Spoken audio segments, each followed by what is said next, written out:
हिंदू धर्मामध्ये किन्नराचं स्थान काय आहे आणि त्याचं महत्व काय आहे असं आम्हाला जाणून घ्यायचंय. बघा, किन्नर समाज हा जो एक किन्नर उपदेवता आहे, एक आख्यायिका आहे. त्रेतायुगात ज्यावेळेस भगवान श्री रामचंद्रांना 14 वर्षाचा वनवास झाला, त्या टायमाला पूर्ण नर नारी किन्नर हे त्यांना सोडायला गेले सरयूपाशी.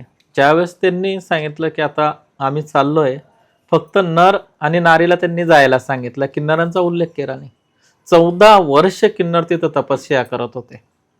ज्यावेळेस ते आलेत ना परत, त्यावेळेस प्रभू रामचंद्रांनी पाहिलं की तुम्ही इथं का उभे.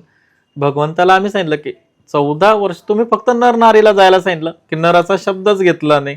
त्यावेळेस भगवंत प्रसन्न होऊन सांगितलं की कलियुगात तुमचं राज्य येईल, तुम्ही जे बोलाल ते होईल. तर त्याच्यामुळं आज ते रामांचा आशीर्वाद आहे. त्याच्यानंतर महाभारतातलं बी माहिती आहे, पितामह भीष्माला बरोबर, तोही प्रसंग आम्ही ऐकला. हा, पण प्रभू रामचंद्राचे आशीर्वाद आपल्याला लाभले होते लाभले. आणि 14 वर्ष ती तपश्चर्या तपस्याचं फळ आज फळ म्हणून कलियुगात दिसतंय. कलियुगात की तुम्ही जे बोलाल ते सत्य होईल, सत्य तुमचा आशीर्वाद हा आशीर्वाद असेल आशीर्वाद आणि शाप हा शाप असेल. श्राप